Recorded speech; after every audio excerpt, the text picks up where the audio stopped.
Well, hi, everybody. I'm Don Stewart, and welcome to our second edition of Breaking News for this Thursday, the 17th day of July, 2025. And as always, we have some important stories to bring to you that have come across the wire in the last few hours that continue to set the stage for how the Bible portrays what our world's going to look like at the time of the end of this age, before the second coming of Christ and the many, many events that are preceding it according to Scripture. So let's get right to them. First of all, Netanyahu said his strategy in Syria is simple: demilitarization and Druze protection. This is in the Jewish News Syndicate.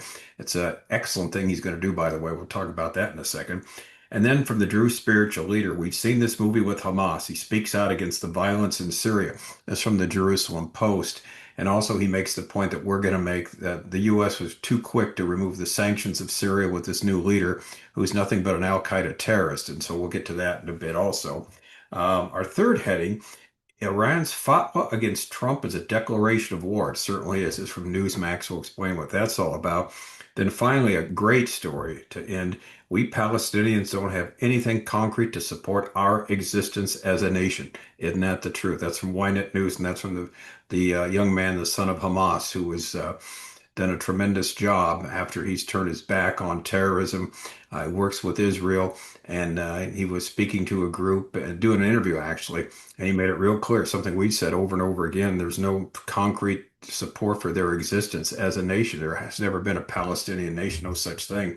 And we'll get to that in a bit also. All right, let's look at the headlines. Number one: Netanyahu's strategy in Syria, demilitarization and Druze protection, from the Jewish News Syndicate.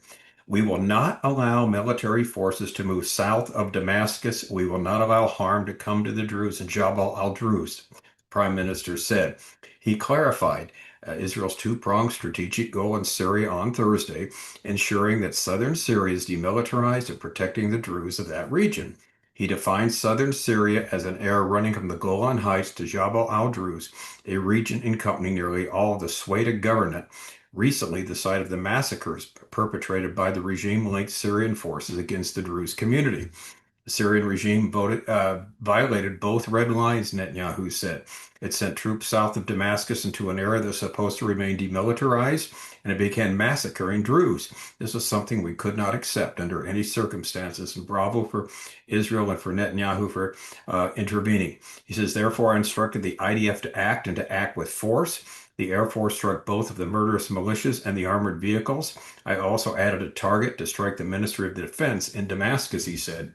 The Israeli Defense Forces on Wednesday attacked the entrance to the Syrian regime's military headquarters in Damascus and the Damascus area in response to atrocities against the Druze civilians. As a result of this intensified action, a ceasefire was established and the Syrian forces withdrew back to Damascus, the prime minister said. This will continue to be our policy. We will not allow military forces to move south of Damascus. We will not allow harm to come to the Druze in Jabal al-Druze. He said the spiritual leader of the Druze community in Israel, Sheikh Muwaffa Tarif, reached out to him, and he said this, very profound actually. During the Holocaust, when they were slaughtering you, the Jews, you called out for help and no one came. Today they are slaughtering us, the Jews, and we are calling for help from the state of Israel. And God bless Israel, help did come. IDF Chief of Staff Lieutenant General Eyal Zamir said on Wednesday evening that Israel's military was acting with determination to prevent dangerous elements from establishing a presence near the border to protect Israel's citizens and prevent harm to Syria's Druze. The Air Force fighters struck tanks, rocket launchers, combat equipment, and pickups armed with heavy machine guns, making their way to the Sweda area over the past 24 hours, the IDF announced on Wednesday. So Israel is definitely doing the right thing in protecting the Druze. You know what's really sad? The world doesn't pay any attention to this. They don't see the great things Israel's done so often doing something like this. And they don't even, think anything of it or report on it. It's a wonderful thing they've done.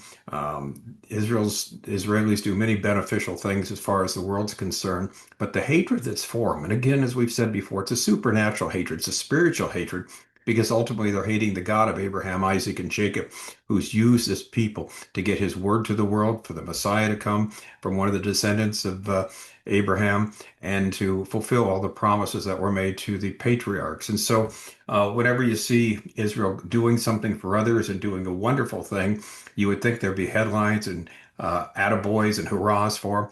No, sorry, it just doesn't happen as far as our unbelieving world is concerned. It's not surprising, but it is heartbreaking. So that's the first story. Now, the second story comes from the Druze spiritual leader. You see, we've seen this movie with Hamas. He spoke out after the violence in Syria, and this is from the Jerusalem Post. The Israeli Druze leader added that he believed that thousands of people were injured and hundreds were dead. He spoke on Thursday about the Israeli Druze. He spoke on Thursday that Israeli Druze are distrustful of the interim Syrian president Ahmed al-Shara. It was a mistake to lift the sanctions. It's the first thing he said. Isn't that the truth? Remember, Trump was talking to lifting the sanctions from Saudi Arabia, and this guy come in, this terrorist dressed in an Armani suit, all ducked up, you know, looking real nice and that. And Trump was impressed by his look and that, and supposedly he's going to be a new Middle Eastern leader, a new Syrian leader, not one like Assad, not one like these other people like Hamas. He's going to be up for Israel, talking about joining the Abraham Accords, making some peace deal with Israel. He's actually told some U.S. congressmen that when they came to Syria, and look what happens. He starts wantonly slaughtering the Druze there. And then when Israel intervenes, he starts blaming Israel for being the problem here in the war. So anyway, he got on the radio there, Tarif, and he said that even though a ceasefire was reached overnight on Wednesday, Shara's forces still raided Druze houses. He says, "We need to know who we're dealing with. These are beasts," said Tarif. Al-Jilani dresses with a tie and jacket, but his actions are different. They talk about a ceasefire, then continue the massacre, the cleansing, going from house to house. This happened last night until midnight. He says one thing, and these foreign people, these jihadists, do other things. And so Syrian forces are engaged in pure cleansing of the Syrian Druze. He said, what happened in Syria? They raped a 5-year-old girl. They entered a holy place where women were hiding to avoid being harmed, and they burned them alive.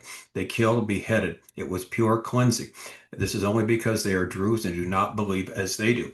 There are other Muslims, but the Druze are another sect of Islam, and this is a Sunni sect of Islam here that's doing this. And so, the Sunnis, and they've killed Shias and other sects of Islam, and so they're doing the same thing with the Druze. We've seen this movie with Hamas. They're the same people. Let's not get confused. The sheikh said they don't let ambulances pass. The bodies were in the streets. The spiritual leader said until this morning, ambulances weren't allowed to pass to collect the dead. He said he believes there were thousands of people injured. Again, this is what happens when you congratulate this new Syrian leader, remove the sanctions against his country, and treat him like a genuine reformer. The man is a terrorist, period. Although propped up by Turkey, he is no different than Hamas. And his colors, stripes, as they say, um, have shown very, very early on. And so Israel, Netanyahu, God bless him. So from the Israel border all the way to Damascus, no Syrian soldiers, none of that. And like we've said before, it's hard to imagine how close Damascus is to the Israeli border. I've given the illustration before on our trips to Israel when we go up to the top of the Golan Heights, and if it's in the evening, we can see lights out in the distance from where we're at. And the guide always asks, you know what these lights are? We say, no, you're the guide. That's why we pay you to tell us what they are. He says, the lights you see out in the distance that aren't that far away, that's from Damascus, Syria. You're closer to Damascus right now than you are from your hotel on the Sea of Galilee you stayed at last night. That's how close everything is. And so what Netanyahu has done is a buffer zone there. It's a no man's land. I'm not going to allow any Syrian military there. And they're going to protect the Druze because, like we said, the Druze are excellent citizens of Israel, very patriotic, fight for the country.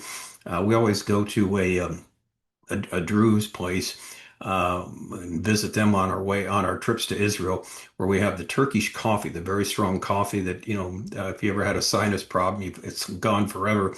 It's amazing how strong that stuff is, but it's really really good. Anyway, a Druze village, we get to visit that, and it's the people are always so nice. They always have been to Christians and Americans, and so it is sad that these people are getting wantonly slaughtered. But we saw this before. Remember a couple months back when this new regime took over the Alawites? There's another sect of Islam, sort of like Shia, but not exactly the same. And then they're going after the Christians there too. And fortunately, some groups took out these people, let's put it this way, that were taking out the Christians. And so that's why they're no longer doing that. And so anyway, it's really a sad situation there.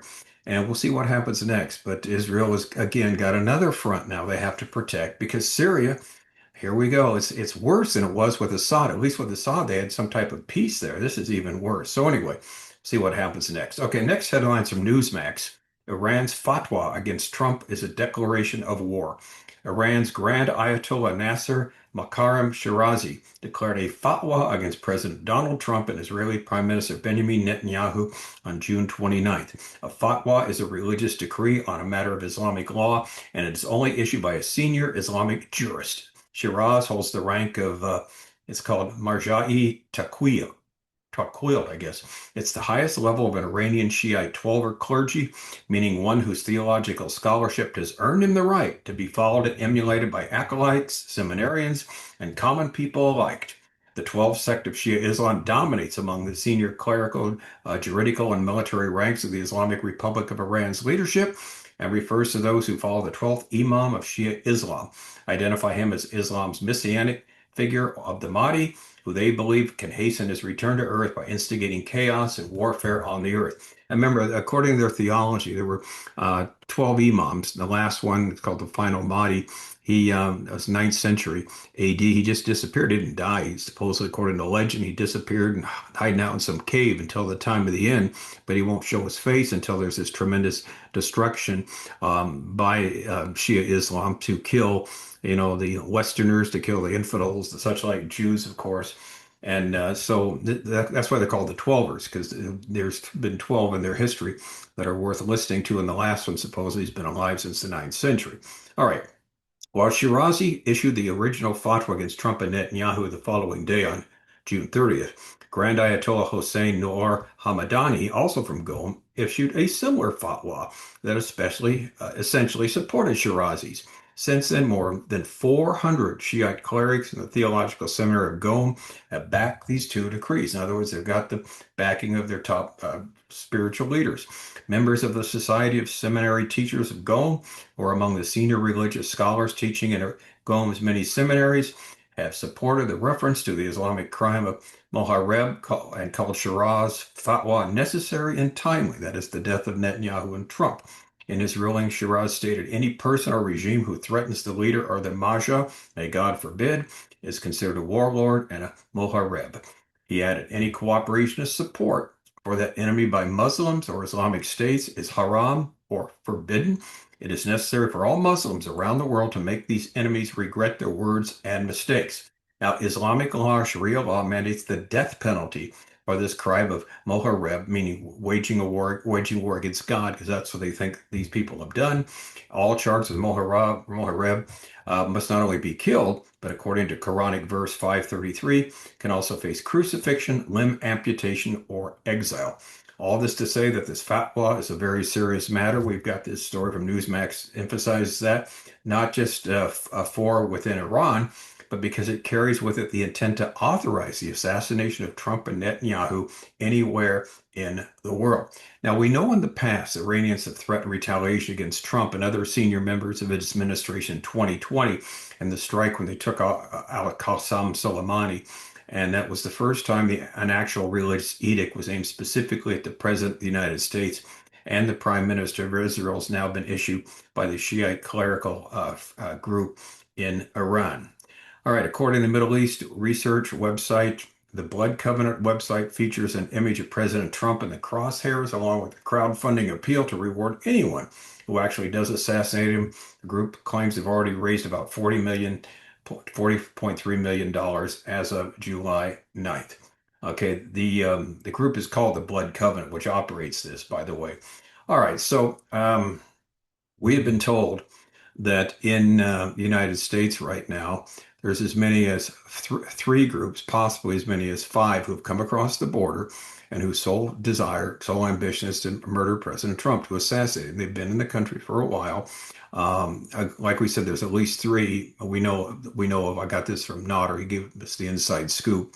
And he said there's 1,800 that have come across. These are all murderers who have allowed to come across our southern border in the last 4 years. They're murderers. And yet their sole goal is to, they're in small little groups. And when they get the word, they will do their terrorist activities. They haven't done that yet to any large degree. But there are specific groups that were designated to be assassins of President Trump. And so they are here. And that's why the president has to, be guarded with the utmost care. And that's why it's interesting. We just had the first anniversary of the attempted assassination there in Pennsylvania, from Butler, Pennsylvania, and the story that of how the Secret Service at that time talk about dropping the ball. It's almost like saying to the assassin, "Please go ahead and kill our candidate for president." So anyway, we pray the Lord will keep him safe. And at the same time, have these murderers caught because it's just terrible. But this is like the article said, that's a declaration of war when their top clerics say this. So again, like every single day here, see what we're seeing? Iran does something to instigate Israel and or the United States into attacking them again and getting rid of the regime. And so we'll see what happens. All right, finally, a great story. We Palestinians don't have anything concrete to support our existence as a nation. This is from YNET.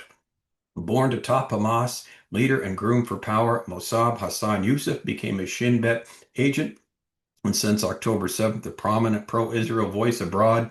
In a special interview, the Green Prince defends Trump's transfer plan and calls Islam violent. Mossab Hassan Youssef was born in 1978 in Ramallah to a devout Muslim family.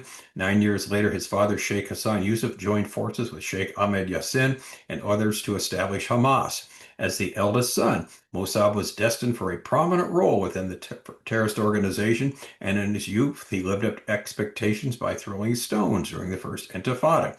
Today, in his 40s, Youssef speaks passionately in support of Jewish people, expressing solidarity with Israel, and especially in the wake of the October 7th Hamas attacks. When Israeli people meet me worldwide, many of them cry. It's not just let's take a photo. I know that people love me. I love them. We are together in this, and God willing, we will look back at this stage. We will be victorious because what Israel has had to go through is unfair and unjust, he said in this YNET interview. This man is also known as the son of Hamas. His story is very well told. He has to be, as you can imagine, extremely careful, extremely protective, not only of his identity, but where he stays, because, there's obviously a hit out on him worldwide. And so he did this interview. Now, we talk about the same subject because his whole thrust was there's no history of the Palestinians. We don't have any history to justify our existence. And this is absolutely true. Now, it's hardly ever said, but it's true. We deal with this subject in our book, 25 Signs. We're near the end. Appendix 6, who are the Palestinians. We talk about they're a made-up group. Yasser Arafat, the leader of the PLO, was born in Egypt. These people are not from the Holy Land. They're not from, the land, the Promised Land. And so they came there, most of them to work. And then all of a sudden they're designated as ones who've been there for hundreds or thousands of years. And when you look at the evidence, that's just not the case. Anyway, the book's a free download from our website, Educating Our World, under the heading of Bible Prophecy. All right, I'm Don Stewart. Thanks so much for watching. Until next time, as always, may the Lord richly, richly bless.